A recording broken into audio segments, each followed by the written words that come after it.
Pues vamos a continuar con la siguiente ponente. Ella es la licenciada nutricionista Victoria Chimpén. El tema que va a tratar el día de hoy es el desgaste energético proteico en enfermedad renal crónica terminal. Pero antes de que comience con la exposición, voy a mencionarles una breve reseña de su trayectoria profesional. La licenciada Victoria Chimpén es nutricionista con especialidad en nutrición renal y especialidad en administración y gestión en nutrición, paz decana nacional del Colegio de Nutricionistas del Perú. Actualmente es la presidenta de la Asociación de Nutricionistas Renales del Perú y coordinadora de nutrición del Centro Nacional de Salud Renal. Ella cuenta con amplia participación a nivel nacional e internacional como expositora en temas relacionados a la nutrición y precisamente por dicha trayectoria fue becada para una pasantía de nutrición renal en el Hospital Universitario en la Princesa de Madrid, contando ya con más de 27 años de experiencia en el campo de la nutrición nefrológica. Muchas gracias, licenciada Victoria Chimpén. Continuamos con su exposición. Muy buenas tardes con todos, colegas. Es un gusto para mí compartir unos minutos y gracias por haberme hecho partícipe para participar en esta jornada tan importante donde se va a tocar aspectos relacionados básicamente a lo que es el soporte nutricional en la falla renal. Bien, entonces el tema que me asignaron fue hacer una presentación referido a lo que es el desgaste proteico energético.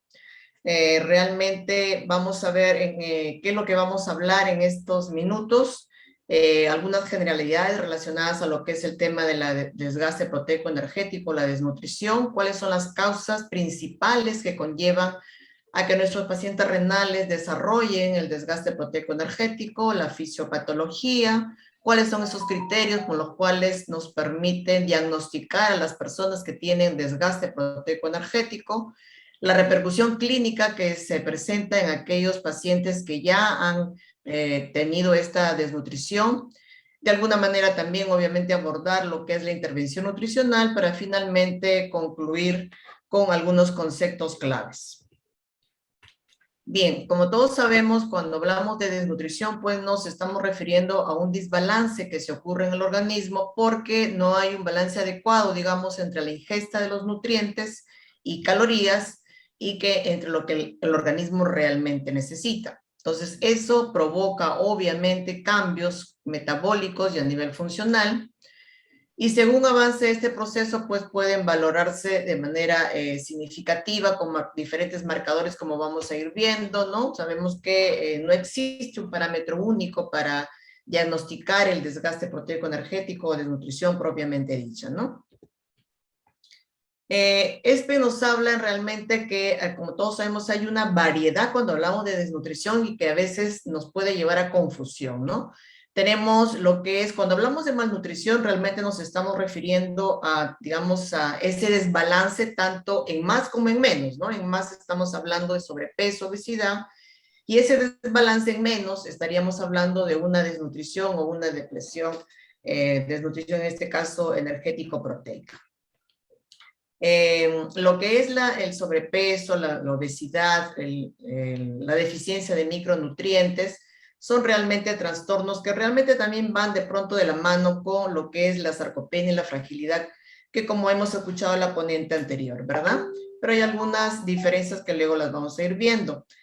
Cuando hablamos de desnutrición propiamente dicha, relacionado con la enfermedad, en este caso con la patología renal, pues podemos encontrar desnutrición que van de la mano con un proceso inflamatorio, como también otro grupo de pacientes que desarrollan desnutrición, pero que no presentan proceso inflamatorio. Y obviamente la desnutrición que no necesariamente tiene relación directamente con ellos, sino más bien con algunos otros factores que están relacionados, digamos, factores, por ejemplo, económicos, de costumbres, hábitos de las personas, o en todo caso, pues el hambre oculta, ¿no? Que eso en conjunto van a conllevar a que las personas puedan presentar algún problema de desnutrición. Bueno, en el caso de nuestros pacientes renales, realmente la patología renal conlleva a un trastorno en el metabolismo de diferentes nutrientes. Entonces, este trastorno conlleva, obviamente, a que las personas presenten una prevalencia bastante alta desde, las primeras etapas de la enfermedad renal, así como en etapas avanzadas, que es la enfermedad renal crónica en el estadio 5 de pacientes en diálisis, ¿no?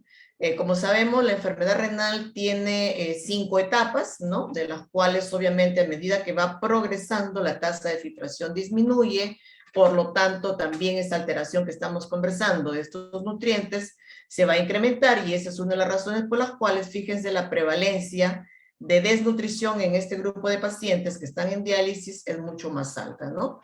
Incluso, fíjense, en pacientes trasplantados que de pronto tienen ya, digamos, una ingesta alimentaria mejor que aquellos que estaban en diálisis, todavía encontramos, fíjense, una prevalencia importante de aproximadamente un 30% de nuestros pacientes también presentan desnutrición. Entonces, el desgaste proteico energético, ¿no? Que también conocido por sus siglas en inglés, el síndrome PEW, por lo que es Protein Energy Wasting, va de la mano casi con lo que es la presencia del proceso inflamatorio, que son muy frecuentes en este síndrome de desgaste proteico energético. Generalmente se pone, y digamos, es mucho más, digamos, se ve presente en los pacientes en diálisis. ¿Por qué? Porque la diálisis per se también conlleva a nuestros pacientes a un proceso inflamatorio. Entonces, ambas condiciones hacen que están relacionadas con el resultado de tipo de diálisis. La evidencia acumulada sugiere que este desgaste proteico energético, bueno, se caracteriza, como hemos visto, por la atrofia muscular, pero también podemos encontrar una desnutrición mucho más marcada de esta deficiencia muscular, que muchas veces va acompañada de caquexia, ¿no? Y la fragilidad está estrechamente asociada definitivamente con todo lo que es la depresión nutricional. Pero es importante señalar algo también, porque en el año 2008, como luego vamos a ver en las otras diapositivas, recién se instaura este término de síndrome PEW, o como les digo, desgaste proteico energético, como lo denominó la Sociedad Española. Sin embargo, el término wasting, ¿no? La palabra en inglés, o desgaste, en realidad, fíjense, lo veníamos manejando desde el año 1988, ¿no? Y se define a esta pérdida involuntaria del peso superior al 10% y que va unido, obviamente, a lo que es el proceso inflamatorio, procesos infecciosos. Se caracterizan porque hay una pérdida importante de esa masa muscular, y sobre todo esta pérdida, cuando es sostenida a través del tiempo, es decir, cuando el paciente mantiene esta ingesta deficiente, este catabolismo persiste a través del tiempo, obviamente esta desnutrición pues va a tener, la vamos a encontrar en diferentes grados, ¿no? Es decir, de un grado de pronto más avanzado, moderado o severo.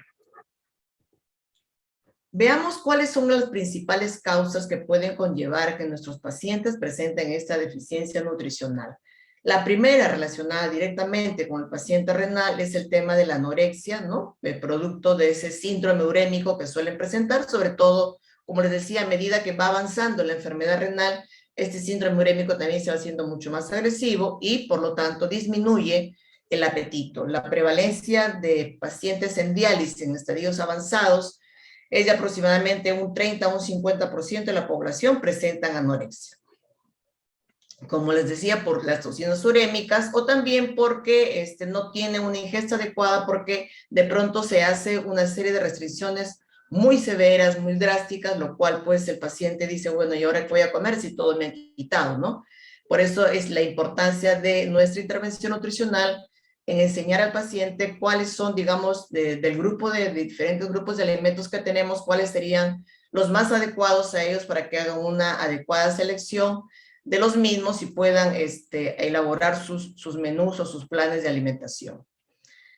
Pero también hay otros factores, ¿no? Como por ejemplo el tema depresivo, que definitivamente, sobre todo personas que viven solas, eso hace que también estén cruzando por cuadros depresivos, lo cual tiene una repercusión negativa en el estado de nutrición porque no les da ganas de comer y comen bastante, una comida bastante disminuida, por supuesto menos del requerimiento.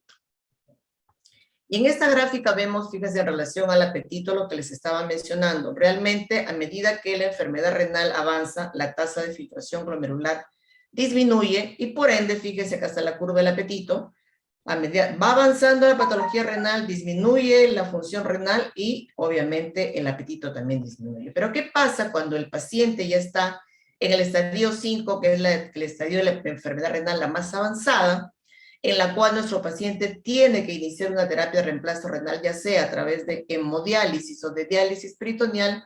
Esta terapia dialítica obviamente trae al principio muchos beneficios, porque fíjense, la curva del apetito empieza a mejorar. No obstante, cuando pasan los años, el tiempo, empieza nuevamente una curva en descenso, la cual recién se empieza a recuperar cuando nuestro paciente ha sido trasplantado. De manera que esta es la evolución, digamos, que vamos a encontrar por lo general en todos nuestros pacientes que tienen esta patología renal. Otro aspecto que nos conlleva al desgaste proteico-energético, desnutrición propiamente dicha, es el tema del olfato. Es un tema que de pronto no lo veíamos anteriormente o no le poníamos tanta atención. Realmente en el tema de diálisis no existen todavía controversias y no se sabe con precisión si realmente la diálisis mejora lo que es el problema del olfato. Esto se ha visto en pacientes tanto en hemodiálisis como en diálisis peritoneal. El médico en ocasiones indica la teofilina a nivel nasal, que de alguna manera mejora lo que es el olfato en los pacientes. Bueno, tiene, como vemos, múltiples causas, ¿no? Desde problemas que están relacionados a nivel neurológico, el síndrome urémico, la diálisis, que cuando no es una diálisis adecuada, el KTB está disminuido, obviamente eso también va a tener una repercusión en el olfato de los pacientes, el proceso inflamatorio medido a través de la proteína C reactiva, la desnutrición propiamente dicha, está el déficit de diferentes sustancias o nutrientes como las vitaminas, sobre todo la vitamina B12 o algunos oligoelementos que tienen una relación directa con este descenso del olfato. Luego, otras características que van a conllevar a esta depresión nutricional, tenemos el hipercatabolismo, ¿no? Nuestros pacientes constantes, como les señalaba en las diapositivas anteriores, están en un catabolismo y cuando ese catabolismo persiste a través del tiempo, obviamente tiene una repercusión importante en el estado nutricional, ¿no? Lo cual va de la mano con el proceso inflamatorio, alteraciones hormonales, como la resistencia a la insulina, y así como el catabolismo está incrementado, el anabolismo también tiene un descenso bastante importante, lo cual pues se presenta ese desequilibrio y ahí es donde el paciente empieza a perder todas estas reservas de masa muscular, inclusive de tejido graso. Además, recordemos que el riñón tiene una de las principales funciones mantener el equilibrio ácido-base en el organismo. Al perderse esta función importante del riñón, hace que nuestros pacientes pues tengan acidosis metabólica, ¿no? Acidosis que también de pronto está relacionado también directamente con el tipo de alimentos que seleccionen en su plan de alimentación. Otra característica que va de la mano es la práctica de la actividad física. Generalmente nuestros pacientes disminuyen la práctica de actividad física, ya sea porque están con una anemia severa, lo cual obviamente con una persona con anemia marcada, pues no le dan ganas de estar haciendo actividad, ni mucho menos con la justa se levanta para hacer las actividades mínimas, ¿no? Entonces esa actividad, digamos, que está disminuida, obviamente también trae consecuencias en lo que es la depresión de la masa muscular. Y en cuanto a las comorbilidades, pues las principales comorbilidades que existen relacionadas con nuestro paciente, como todos sabemos, es la diabetes, ¿no? Lo vamos a ver en las siguientes. La diabetes, que es la principal causa que conlleva a nuestros pacientes a desarrollar enfermedades renales, pero no solamente eso, sino también, por ejemplo, problemas cardiovasculares, pueden presentar hiperparatiroidismo secundario, que generalmente se presenta en casi todos nuestros pacientes que están en el estadio 5, en el 5D, ya en diálisis.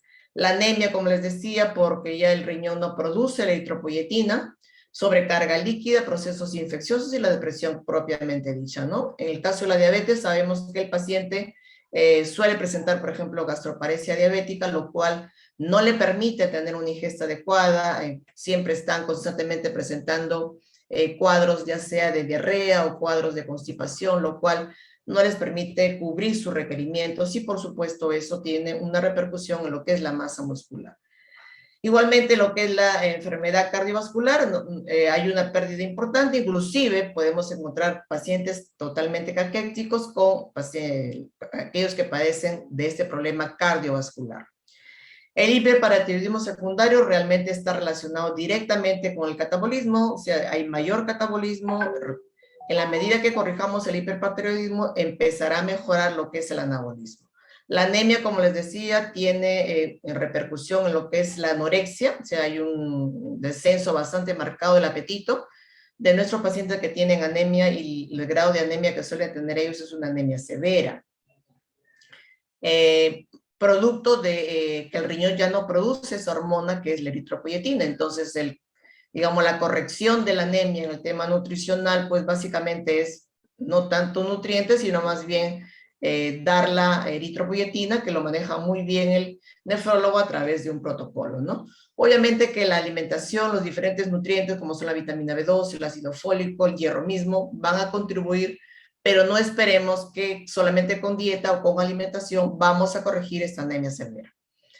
La sobrecarga de líquidos, sobre todo en aquellos pacientes que están en diálisis, ¿no? Generalmente es muy común encontrar en ellos ganancias interdialíticas de más de 4 o 5 kilos, inclusive entre una diálisis y otra. Un paciente que viene sobrehidratado constantemente definitivamente tiene un efecto negativo en lo que es el edema a nivel intestinal, y por supuesto eso también relacionado con las toxinas urémicas a nivel intestinal. Luego, otra de las causas, tenemos el tratamiento dialítico, ¿no? Como señalaba el paciente en estadio 5, tiene que ser sometido a una terapia de reemplazo renal. Pero lastimosamente esta terapia de reemplazo renal, si bien es cierto, depura todas las sustancias tóxicas que el organismo ya no puede eliminar porque ese riñón está prácticamente más del 90% comprometido, también se da una pérdida de nutrientes buenos, digamos, ¿no? Perdemos proteínas, perdemos vitaminas, sobre todo las vitaminas hidrosolubles, y obviamente si esto no se ve, digamos, hacia un balance adecuado, perdemos, si no hay una ingesta adecuada de estos nutrientes, obviamente a la larga vamos a tener un déficit nutricional. En esta gráfica de abajo vemos cómo esta pérdida de nutrientes que yo les estaba señalando se da, fíjense, esta proteólisis se da inclusive hasta después de haber dializado, es decir, la hemodiálisis per se lleva a una pérdida importante de estos nutrientes que acabamos de mencionar en nuestros pacientes, y con la consiguiente repercusión en el estado nutricional. Pero esta proteólisis se mantiene, inclusive las evidencias señalan, hasta 6 horas después que el paciente ha salido de la terapia dialítica. Acá tenemos que hay varios estudios, ¿no? Que señalan, por ejemplo, la cantidad de pérdidas que se dan en las terapias dialíticas. Perdemos, obviamente, proteínas, perdemos aminoácidos. Y en el caso de nuestros pacientes que están en peritoneal, que es la otra modalidad de terapia de reemplazo renal, pues una de las complicaciones es la peritonitis. El paciente cuando está con peritonitis, esta pérdida agresiva es prácticamente 3 veces más de la que normalmente se presenta en un paciente sin peritonitis y que está, digamos, llevando una diálisis peritoneal adecuada. De manera que en el caso de nuestros pacientes que están en este cuadro de peritonitis, el aporte en ese momento que están cruzando el cuadro de peritonitis, tenemos que incrementar el aporte proteico para poder tratar de recuperar de alguna manera toda esa pérdida importante que se está dando de aminoácidos y de proteínas en ese momento al paciente. Les decía que la inflamación también tiene un efecto negativo, ¿no? En lo que es la desnutrición o el desgaste proteico energético. Realmente la producción de citoquinas inflamatorias en el caso de los pacientes renales es un tema que lo manejan, digamos, de manera crónica, digamos, ¿no? Que a veces, y ustedes van a encontrar ahí cuando vemos la bioquímica, valores de proteínas C reactivas bastante altas, 15, 16, 20, son valores bastante altos para una persona, digamos, si lo comparamos con una persona normal. Entonces, este proceso inflamatorio conlleva a disminuir lo que es el anabolismo y, por supuesto, se incrementa aún más el tema de catabolismos en nuestros pacientes que están en la terapia dialítica. Por lo general siempre va de la mano lo que es la desnutrición o el desgaste proteico energético con el hipermetabolismo, ¿no? Como ya habíamos visto, bueno, son múltiples las causas que conllevan a desarrollarlo y el desgaste proteico entonces se va a caracterizar porque hay una pérdida importante de estas proteínas, de estos valores energéticos, el apetito que hemos visto que está definitivamente disminuido, ¿no? Ya sea por la anemia, ya sea por el proceso inflamatorio, la acidosis metabólica misma. Entonces es bastante complejo este síndrome de desgaste proteico energético y por ende también bastante complejo el poder manejarlo para encontrar, digamos, resultados favorables en el estado nutricional de nuestros pacientes. En esta diapositiva vemos de manera ya resumida lo que hemos conversado relacionado con la fisiopatología del desgaste, cuáles son las principales causas que conllevan a nuestros pacientes a desarrollar problemas de desgaste proteico energético. Ya le hemos visto el proceso inflamatorio. Nosotros acá en Perú solamente identificamos el proceso inflamatorio a través de la medición de la proteína C reactiva. En otros países sí hacen medición de otras, como son las interleuquinas, el factor de necrosis tumoral, entre otros. Realmente nosotros, como Perú, solamente manejamos la proteína C reactiva. Y bueno, ya acá ya hemos visto lo que ya se mencionó en las diapositivas anteriores, un poco resumiendo, la anorexia, los episodios de depresión que pueden presentar, el aumento del gasto energético, los efectos directos en el catabolismo, ¿no? A través de las alteraciones que se dan en el síndrome de la ubiquitin proteasoma, el catabolismo propiamente dicho, resistencia de algunas hormonas, incluyendo la resistencia a la insulina y otras hormonas anabólicas. Todo ello en su conjunto lleva a que el paciente esté en un catabolismo constante, lo cual obviamente va a traer como consecuencia la desnutrición proteico-energética o la desnutrición energético-proteica, como también lo van a encontrar en algunas literaturas. Y acá vemos cómo lo que hemos mencionado, el proceso inflamatorio, las toxinas urémicas, la acidosis metabólica, la resistencia a la insulina, en conjunto van a conllevar a que haya una pérdida importante de masa muscular, ya sea a través también que contribuye la caspasa 3, ¿no? Y se ve una alteración en lo que es el sistema ubiquitin proteasoma. Entonces, eso con su conjunto van a conllevar a que nuestros pacientes estén constantemente en un hipercatabolismo y obviamente una marcada deficiencia del estado nutricional.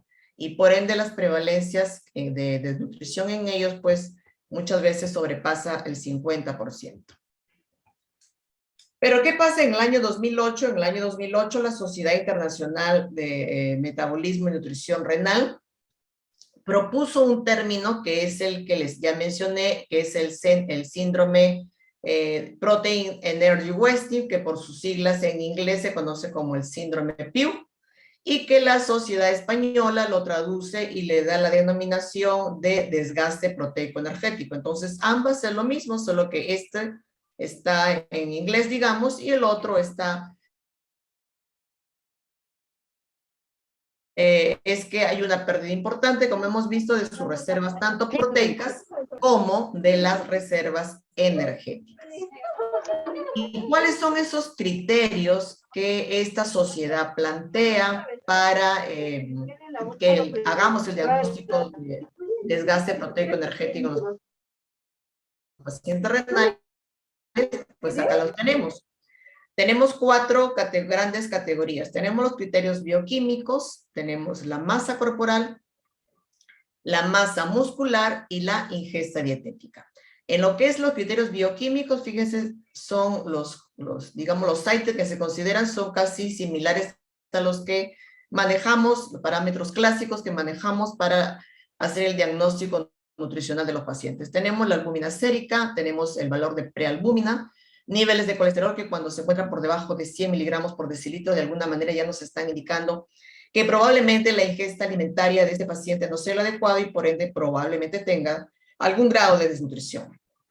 En la categoría de la masa corporal, básicamente plantean el índice de masa corporal inferior a 23, la pérdida de peso, cuando esta pérdida de peso está en 5% en 3 meses, o en todo caso, en un mayor porcentaje de 10%, en 6 meses, y cuando las reservas de grasa también se encuentran por debajo del 10%. En cuanto a la tercera categoría, que es la categoría de la masa muscular, los parámetros que se consideran en ella es la pérdida de la masa muscular en un 5% en 3 meses y esta misma pérdida en un 10% en 6 meses. Otro de los sites de la masa muscular es disminución del área muscular, ¿no? Por debajo de más del 10% de disminución en relación comparando con el percentil 50, y lo que es la aparición de creatinina. En cuanto a la ingesta dietética, cuando esta ingesta tanto de proteínas como de calorías se encuentran por debajo, ¿no? Por ejemplo, en el caso de los pacientes en diálisis, 0,6.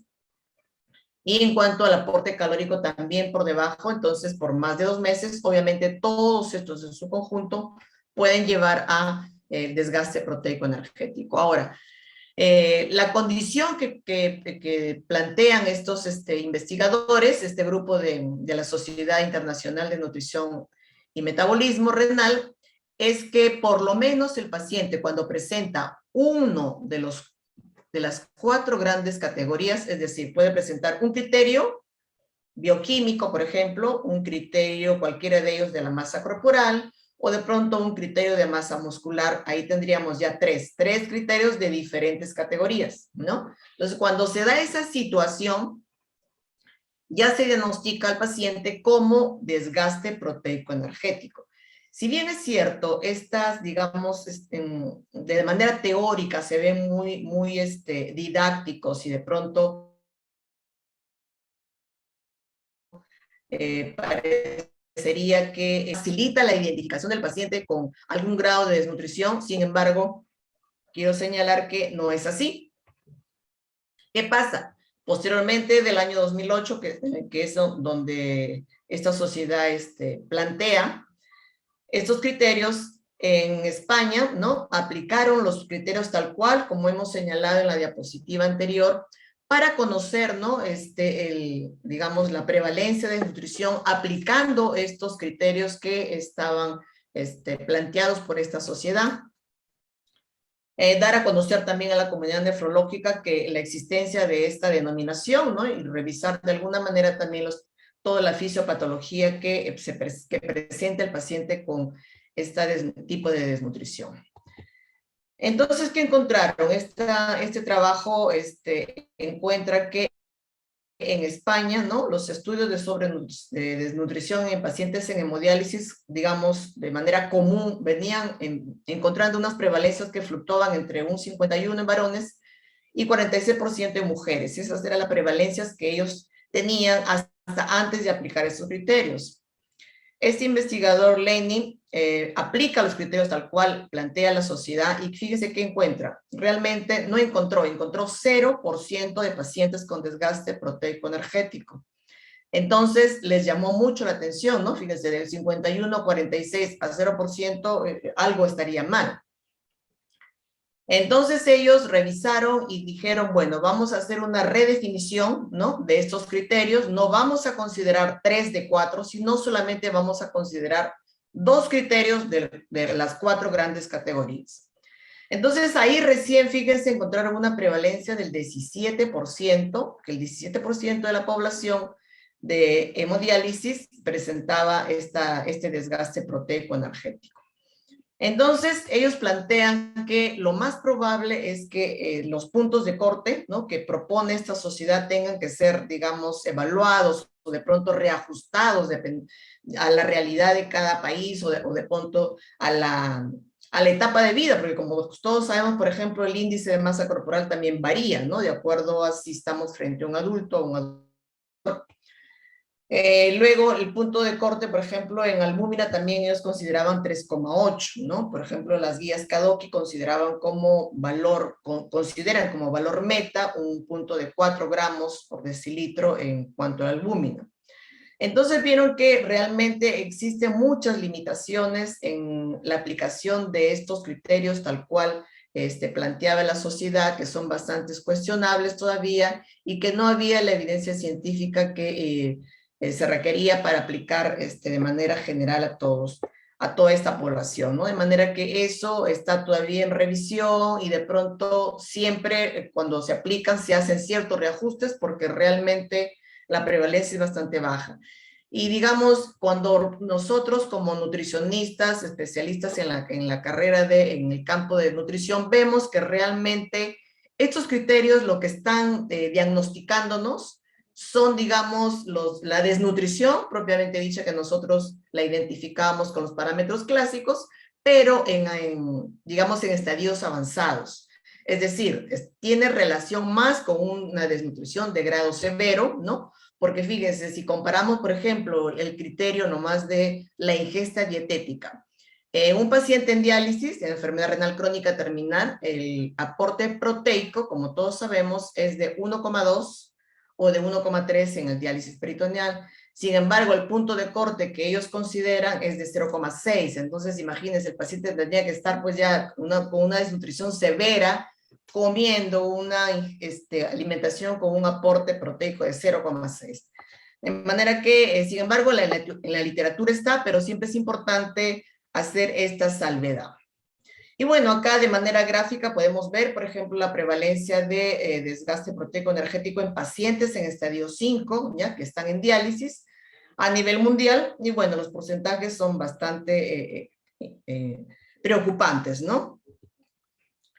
¿Qué repercusiones clínicas trae este desgaste proteico energético? Bueno, definitivamente lo que sí se confirma es que el desgaste proteico energético está relacionado definitivamente con lo que es la morbimortalidad, ¿no? Pacientes con desgaste proteico energético constantemente están hospitalizándose, ¿no? Tienen muchas comorbilidades que muchas veces los lleva a hospitalización y también, obviamente, a la muerte, ¿no? Acá tenemos, por ejemplo, el déficit nutricional de los diferentes nutrientes, ¿no? Que conllevan, por ejemplo, las vitaminas liposolubles, la vitamina D, la A, la K, el selenio y el magnesio, que tienen como repercusión la mortalidad cardiovascular. El sistema inmune, también hay alteraciones a nivel del sistema inmune. El paciente está constantemente, o ya sea un proceso infeccioso o por un proceso inflamatorio, que como les digo, en nuestro caso, se identifica con la proteína C reactiva. A nivel endocrino, bueno, alteraciones de las principales hormonas, como es la tiroides, la insulina, ¿no? Y sobre todo las alteraciones de las hormonas anabólicas. Las citoquinas proinflamatorias definitivamente también nos conllevan a que estos pacientes tengan mayor riesgo de morir. Y obviamente la sarcopenia, que es ya un estado mucho más avanzado. Les decía que no existe un parámetro único para hacer el diagnóstico nutricional, como todos sabemos como nutricionistas, cuanto mayores parámetros utilicemos es mejor, porque nos va a conllevar a, digamos, emitir un diagnóstico nutricional mucho más exacto, más preciso de la situación nutricional que tiene esta persona. Y bueno, ahí acá vemos diferentes parámetros bioquímicos, la antropometría misma, la parte dietética per se, la composición corporal por bioimpedancia, que es lo que trabajamos más en Perú. También hay otras pruebas como es la dinamometría para medir la fuerza de la prensil, ¿no? Luego perímetros, las reservas de tejido adiposo también a través de la medición con el caliper. Y algunos cuestionarios, ¿no? Como se aplica lo que es la valoración global subjetiva, que como su mismo nombre está indicando, es un parámetro subjetivo. Y también otra herramienta que es muy parecida a la valoración global subjetiva, que es la escala del MIS, que es el síndrome inflamatorio y de malnutrición, ¿no? Esto es una prueba que se toma a los pacientes que están en diálisis. Todo ello, entonces, en su conjunto, nos van a permitir a nosotros poder dar un diagnóstico más exacto, porque, fíjense, recordemos que este punto es importante porque es el punto de partida para nosotros para poder instaurar una intervención nutricional. ¿Bien? Pero ¿qué pasa? Nos agarró el año pasado la pandemia y realmente pues todos estos parámetros que acabo de mencionarles en la diapositiva anterior, pues no fueron posible seguirlos aplicando, sobre todo en aquella población en la cual se maneja pacientes de manera ambulatoria. De pronto cuando estamos en pacientes hospitalizados es mucho más fácil seguir aplicando alguno de ellos, aunque de pronto no todos en su totalidad, porque el tema del COVID nos hizo pues mantener ese distanciamiento social con nuestros pacientes, ¿no? Protegiendo nosotros como profesionales de la salud y al mismo tiempo también protegiendo al paciente.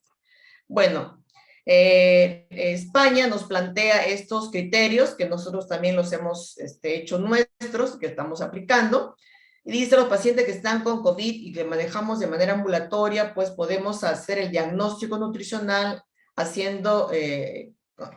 aplicando los siguientes parámetros, como es lo que es en la parte de la ingesta dietética, medir la pérdida de peso, porque felizmente esto sí está siempre escrito, reflejado en la historia, ya que no lo vamos a poder pesar directamente, pero esto sí es un dato, sobre todo en aquellos que están en diálisis, siempre va a estar en la historia clínica del paciente, ¿no? El peso con el que ingresa, por ejemplo, con el que sale, en el caso de pacientes de hemodiálisis, y los de peritoneal vienen a su control una vez al mes. Y además ellos también tienen en casa su balanza, constantemente se están pesando, de manera que si hacemos la teleorientación o la consulta a través de la telellamada, obviamente este dato lo vamos a poder obtener porque el paciente tiene un registro de la evolución de su peso. En cuanto a los parámetros analíticos, felizmente también los vamos a poder encontrar en la historia. Seguimos controlando la bioquímica al paciente y está registrado, ¿no? En el Seguro Social tenemos un sistema informático mediante el cual a nivel nacional podemos ver y visualizar los resultados de un paciente asegurado. Para medir lo que es la sarcopenia, ¿no? Tenemos la escala SAR-F, que es una escala, es un cuestionario muy sencillo, con preguntas que le vamos a hacer a la fuerza, la asistencia para caminar, levantarse de una silla y subir las escaleras. Todo ello nos va a permitir la reserva de masa muscular. Además, la pérdida de fuerza muscular la podemos medir a través de la dinamometría y para ello sí se requiere un equipo que es el dinamómetro. Entonces, esto es lo que plantea la Sociedad Española en pacientes ambulatorios. Luego, en el año 2020, también salen los criterios GLIN aplicados a pacientes con COVID, con SARS-CoV-2. Como son pacientes hospitalizados, de pronto ya consideran otros parámetros, ¿no? Aparte de lo que les he mencionado, bueno, ya el paciente que está hospitalizado, medirle ese dato de pérdida de peso, si no es directamente por el paciente, la familia, ¿no? Comentarles que nuestros pacientes renales que se infectan con el SARS-CoV-2, generalmente, felizmente, que el grado digamos, de enfermedad que hacen del COVID es un grado leve a moderado. Es muy poco los pacientes que hacen grado severo que los conllevan a hospitalización en UCI. Es muy poquito.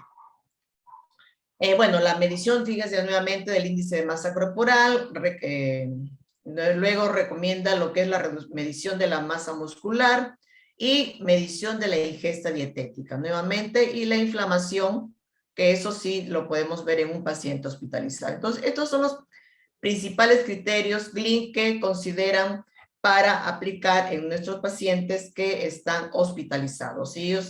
Este grupo lo ha clasificado en criterios fenotípicos y los criterios etiológicos. Y estos son que corresponde a cada uno de estos criterios. Bien. Luego, el grupo Garín, que es el grupo de Antaluña en España también, plantea, fíjense acá vemos la terapia, ya la intervención. Una vez que ya tenemos identificado el diagnóstico nutricional o el desgaste proteico energético en el paciente, pues obviamente el siguiente paso del proceso del cuidado de atención nutricional es la intervención nutricional. Entonces, como estamos hablando en esta ocasión de la patología de la enfermedad renal crónica terminal, es decir, cuando el paciente está en esta etapa de la enfermedad, el estadio 5, vamos a ver pues que tenemos dos posibilidades, ¿no? Tenemos o el paciente está en una terapia de reemplazo en máquina, que es la hemodiálisis, o está en una terapia de reemplazo en diálisis peritoneal que se realiza a través. Se fijan, miren, ambas modalidades es un régimen hiperproteico, ¿no? Proteínas en hemodiálisis 1,2 y 1,3 en peritoneal. En cuanto al aporte calórico, realmente esto va a depender de la edad, va a depender del estado nutricional de nuestros pacientes. Obviamente, si están desnutridos, pues trabajaremos con mayor aporte calórico y por el contrario, si están con sobrepeso, habrá inclusive un aporte menor de 30 calorías. En cuanto a la cantidad de los macronutrientes de grasas e hidratos de carbono, realmente no hay diferencia con el porcentaje que se maneja en relación a una alimentación saludable. El único cuidado que hay que tener es en cuanto a la relación que debe existir entre grasas, por ejemplo, saturadas y grasas insaturadas, siempre a predominio de grasas insaturadas y en el caso de los carbohidratos, a predominio de carbohidratos complejos. El potasio, bueno, realmente todavía se ve controlado en los pacientes de hemodiálisis, más no así en el paciente de diálisis peritoneal. El paciente peritoneal por lo general ya es un aporte de potasio normal. No obstante, solo en aquellos casos de pacientes de peritoneal que tienen problema de hipercalemia, pues en ese momento será necesario instaurar un régimen controlado. En cuanto al calcio, el aporte de calcio realmente no se llega a cubrir con el requerimiento que es de 2 gramos, solamente con alimentación. De manera que es necesario, ¿no? Indicar los alimentos fuentes de calcio. Además, el nefrólogo le va a indicar un suplemento. En cuanto al fósforo, bueno, como es un régimen hiperproteico, el aporte de fósforo bordea los 1000 miligramos al día. Y acá en ello hay que tener en cuenta también enseñar a los pacientes a seleccionar aquellos pacientes que tienen el ratio fósforo-proteína más bajo, es decir, que tienen más aporte proteico y menor aporte de fósforo, ¿no? Lo que sí quiero resaltar es en el tema del fósforo, que cuando tengamos pacientes con hiperfosforemia, lo que sí hay que quitar de que incluyan en su alimentación es los alimentos fuentes de fósforo inorgánico, que como todos sabemos, el fósforo inorgánico se encuentra en los alimentos industrializados, procesados, ¿no? Bueno, la fibra en la diálisis peritoneal, como es un régimen mucho más, digamos, más libre de alguna manera, y más se predomina en la diálisis peritoneal el aporte de incluir frutas y verduras, el aporte de fibra es fácil llegar en peritoneal, más no obstante en hemodiálisis no es tan fácil. Muchas veces cuando el paciente presenta constipación, en algunos casos es necesario dar como suplemento a la fibra, ¿no? Y en relación a los líquidos, bueno, en realidad esto en todas las etapas de la patología renal va muy directamente con la diuresis residual que pudiera presentarnos. Si estoy frente a un paciente con edema constante o, por ejemplo, con pacientes que están en hemodiálisis y que tienen una ganancia interdialítica mayor del 5% en relación a su peso seco, es decir, la ganancia de peso que traen entre una diálisis y otra, pues en ese caso hay que revisar. Lo más probable es que el paciente esté transgrediendo la ingesta de líquidos que le hemos indicado. A medida que la diuresis residual disminuya, obviamente también el aporte de líquidos en la alimentación va a ser más controlada, ¿no? Pero los líquidos acá básicamente están más relacionados con el tema del alimento en ese estado, porque imagínense una dieta de 2200 calorías con un volumen de 500 de líquidos es imposible. Entonces solamente acá medimos el líquido del alimento en ese estado, porque como todos sabemos, los alimentos sólidos también contienen agua, pero para el paciente en diálisis yo no, solamente consideramos el alimento en ese estado, es decir, acá ingresa la limonada, digamos la leche si toma, la avena o cualquier otro alimento líquido, ¿bien? En cuanto a las vitaminas, realmente todas las vitaminas hidrosolubles se recomiendan porque como les he señalado anteriormente, el tratamiento dialítico pierde el paciente, pierde lo que es las proteínas y las vitaminas hidrosolubles. Entonces, esa pérdida de vitaminas tenemos que recuperarlo con alimentos fuentes de estas vitaminas o en todo caso suplementos, ¿no? Por lo general el nefrólogo siempre indica suplementos de vitaminas, ya sea del complejo B o vitamina C, ¿no? En cambio, en las vitaminas liposolubles, bueno, acá hay dos corrientes también, como vemos, la norteamericana y la europea, ¿no? La europea, por ejemplo, hace más hincapié, por ejemplo, la americana, hasta inclusive la del 2020, que ha salido la nueva, no menciona mucho al respecto. Sin embargo, la europea por lo menos dice, ¿no? Ten cuidado en cubrir por lo menos el requerimiento diario que le corresponde a una persona sana y por ende también a un paciente con patología renal, ¿no? Hemos visto, por ejemplo, cuando hacemos la medición de la encuesta, una encuesta de 3 días o de 7 días de nuestros pacientes en diálisis, que realmente las vitaminas liposolubles también no las alcanzamos, ¿no? Y bueno, la vitamina D es un manejo también igual que la eritropoyetina personalizado, que lo ve el nefrólogo a través de un protocolo, pero lo que sí nosotros tenemos que monitorizar bien la historia, porque aquellos pacientes que reciben vitamina D es la hiperfosforemia, entonces siempre estamos constantemente en coordinación con el nefrólogo para ver la dosis de calcitriol que le está indicando, o de pronto que le indique digamos, el quelante del fósforo, ¿no? Que más tolera el paciente, que puede ser el carbonato o el sevelamer, ¿no? O sea, captores de fósforo, ya sea a base de calcio o sin.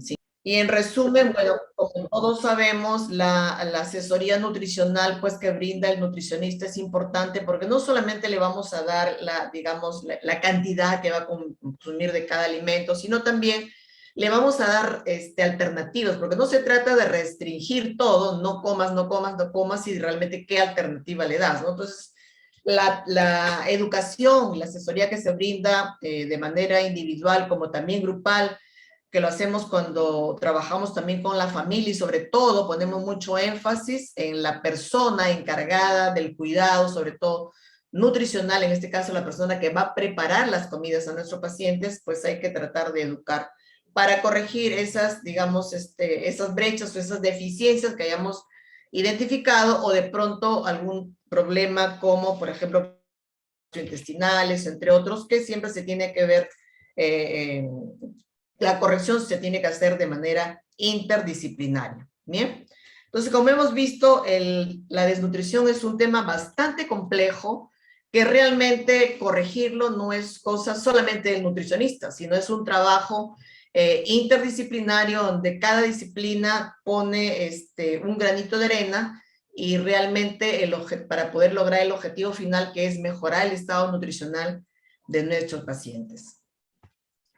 Para finalizar, entonces, algunos puntos claves que me gustaría que queden y se lleven a casa. Bueno, hemos señalado que la desnutrición proteico-energética es una entidad clínica muy frecuente en el paciente con enfermedad renal crónica, como hemos visto, sobre todo en estadios mucho más avanzados. Este término de desgaste proteico-energético se define como un estado patológico donde hay un descenso no solamente de la masa muscular, sino también de los depósitos energéticos. El síndrome de desgaste proteico-energético en la enfermedad renal resulta una combinación de la desnutrición conjuntamente con el hipermetabolismo. Que esos mecanismos fisiopatológicos implicados en el desgaste proteico-energético, como ya hemos visto, son, bueno, principalmente la anorexia, el tema del catabolismo, el proceso inflamatorio y este desequilibrio hace que presente en nuestros pacientes el desgaste proteico-energético. Este hipermetabolismo es impulsado por algunas causas, como es, por ejemplo, el síndrome urémico, la acidosis metabólica, la resistencia a la insulina, entre otros, ¿no? La presencia de desgaste proteico-energético se asocia directamente a un aumento con el riesgo cardiovascular en nuestros pacientes, nos conlleva a que esos episodios de hospitalización sean mucho más frecuentes, y finalmente, pues tiene una repercusión en la calidad de vida y de pronto un desenlace fatal como es la mortalidad. Pero esta es la última presentación. Les agradezco por su atención. Acá está mi correo electrónico. Si alguna colega necesita alguna información adicional, de pronto una investigación, y yo gustosamente podré apoyarla en facilitarles alguna bibliografía. Les agradezco, y bueno, yo creo que estaríamos ya abierta a las preguntas. Sí, licenciada Victoria Chimpén, muchísimas gracias por su excelente ponencia. En realidad tenemos varias preguntas por un tema de tiempo, como lo mencioné, estamos priorizando, bueno, en este caso vamos a hacerle 3 preguntas. La primera es, en el paciente ambulatorio en diálisis que presenta sarcopenia, ¿qué tipo de suplementos proteicos debe tener a fin de contrarrestar este desgaste proteico? Sarcopenia. Bien, la sarcopenia fue una presentación del colega anterior, pero bien, igual, como les decía, está muy relacionado, como han visto, está muy relacionado a lo que es la sarcopenia también con el desgaste energético proteico. Bueno, para lo que es la pérdida de masa muscular, básicamente, como todos sabemos, ahí existe mucha evidencia al respecto que haciendo uso de suplementos con HMB vamos a mejorar.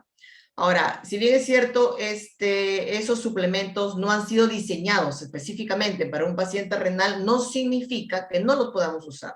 Lo podemos usar, pero siempre y cuando la recomendación es que siempre calculemos bien, monitoricemos bien, para que no estamos dando un aporte de pronto mayor de algún nutriente crítico. Por ejemplo, si me ocurre de pronto mucho fósforo o demasiado potasio o sodio. Siempre revisarla el contenido nutricional del suplemento que vamos a utilizar y luego comparar con el requerimiento del paciente y hacer los reajustes necesarios en el plan de alimentación, de manera que tengamos ese efecto favorable de recuperar la masa muscular, pero sin poner en riesgo, digamos, los otros parámetros nutricionales que debemos monitorizar.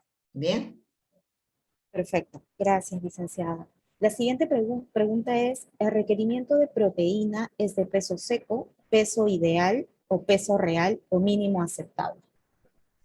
Bien, en realidad el peso, eso va a depender de cuál es el estado nutricional del paciente. Es decir, si yo he hecho un diagnóstico y he encontrado que esta persona tiene un estado nutricional adecuado, o sea, ustedes tranquilamente pueden usar el peso actual o el peso ideal, porque al tener diagnóstico normal quiere decir que su peso está muy cerquita al peso ideal, o de pronto está dentro del peso ideal.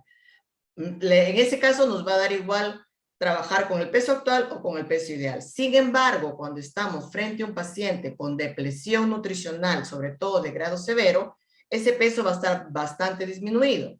De manera paulatina tenemos que ir trabajando con ese peso, o sea, partes del peso actual un poquito más, obviamente peso seco sin edema, ¿no? Peso seco sin edema. La idea es de manera paulatina ir como objetivo ganando el peso que tiene el paciente hasta que lleguemos al peso ideal, pero de pronto en la primera intervención que vamos a dar, de frente a trabajar con el peso ideal, no porque no va a tolerar el paciente, porque hemos identificado justamente en la anamnesis alimentaria que hay una deficiencia bastante significativa de disminución del aporte energético y de proteínas, de manera que en ese caso tenemos que ir reajustando. Ahora, en el supuesto caso que sea malnutrición por exceso, es decir, un paciente con obesidad, que también pueden encontrar, ¿eh? No piensen que en el renal solamente encontramos desnutridos, no. La prevalencia de obesos en pacientes con patología renal, al igual que la población en general, se está incrementando. Van casi de la mano ahora, así que podemos encontrar pacientes gorditos. En ese caso podemos trabajar con el peso ajustado, para que paulatinamente vayamos haciendo los reajustes, pero la meta, tanto en el menos como en más, la meta es llegar al peso ideal, pero de manera progresiva, nunca de pronto de frente con el ideal. Esa es la recomendación. Ok, licenciada. Y otra consulta más. En relación a las proteínas, ¿tiene alguna preferencia sobre las de origen vegetal, sobre animal y en qué porcentaje? Bien, mírenle, lo que veníamos trabajando nosotros era proteínas a predominio de proteínas de alto valor biológico. Sin embargo, las últimas evidencias y la última guía que ha sacado la guía Kadoki, que ha salido en el año 2020, habla de proteínas, pero ya no enfatiza como el anterior que sea predominio de proteínas de alto valor biológico. Y hay otros trabajos también que señalan que podemos trabajar con un porcentaje de proteínas de 50% vegetal y 50% de origen animal, y con el cual vamos a mejorar también el estado nutricional. Pero la recomendación que yo daría es que independientemente de que trabajemos con 60-40 o 50-50, siempre hay que monitorizar al paciente, ver cómo está la bioquímica, está respondiendo, cómo estoy con el estado nutricional, porque de acuerdo a ello es que voy a hacer los reajustes. Si yo veo que no está mejorando, por supuesto que de inmediato hay que corregirlo, ¿no? Pero como les digo, ahora la evidencia que existen es a manejar un porcentaje casi igual de proteínas de origen vegetal versus las de origen animal. Ok, licenciada. Bueno, voy a hacer una última pregunta más. Realmente está sumamente interesante, por eso tenemos varias preguntas. Me Bueno, imagino. pero Pero vamos, ahí está mi correo sí, para que de pronto me puedan exacto, escribir. exacto. Tenemos una última consulta, licenciada. ¿Recomienda los alfacetoanálogos para retardar el proceso de los estadios en la enfermedad renal? Ok. Bueno, los alfa-cetonálogos tenemos realmente muy poco tiempo nosotros como Perú, tenemos exactamente 2 años de experiencia con los alfa-cetonálogos y sí, hemos visto que aplicando en la práctica nos dan buenos resultados, de alguna manera retardan. Lo bueno de ello es que nos permite cubrir el aporte de proteínas en el paciente y sin que tenga el grupo nitrogenado, lo cual hace que se incremente la urea y la creatinina, de manera que sí se puede aplicar, pero para ello tiene que ir de la mano con un régimen también de proteínas, digamos, solo de origen vegetal, ¿no? Esa es la recomendación. Ahora, también lastimosamente no lo podemos indicar a todos por el tema de costo, ¿no? El costo de pronto no está al alcance de todos nuestros pacientes. Lastimosamente el alfa-cetonólogos todavía no ha ingresado en el petitorio salud ni tampoco en el salud. De manera que no lo tenemos y no podemos indicar a nuestros pacientes y si le indicamos es que él lo compra. Pero sí los resultados que hemos visto son favorables y la indicación en este caso es que el aporte proteico en los pacientes que están en estadios iniciales, por ejemplo, estadio 3A o 3B, ahí se puede aplicar los alfa-cetonálogos cuyo aporte de proteínas en esos casos es de 0,3 o de 0,4 gramos por kilo de peso a predominio de proteínas de origen vegetal. Las de origen animal las estaríamos cubriendo con los alfa-cetonálogos, ¿no? Y la proporción más o menos de alfa-cetonálogos que le vamos a dar al paciente va a estar en función del peso. Y eso es lo que tenemos que hacer, ¿no? Reajustar la dieta y obviamente hacer una buena selección del paciente, porque imagínense, el dar porque es un régimen prácticamente vegano, y no todos los pacientes les es fácil pues, cambiar su estilo de alimentación de un día para otro, ¿no? Entonces hay que motivarlo mucho y si el paciente realmente se compromete a hacerlo, pues vale la pena, porque si no va a cumplir con la dieta, de verdad que es un suplemento proteico bastante caro. Entonces, sí, pero sí lo estamos usando, pero en la práctica particular, más no en la institución, como les digo, no está ni en el Ministerio de Salud, ni tampoco en Salud, todavía. ¿Bien? Ok, licenciada, nuevamente muchísimas gracias por su exposición, muy productiva, de mucho aprendizaje y hay consultas que todavía han quedado sin responder. En todo caso, les pediría por favor que puedan escribirle a su correo electrónico para que puedan contactarse con usted. Nuevamente, muchísimas gracias. A ustedes, muy amable. Éxitos. Igualmente, Nos vemos. licenciada.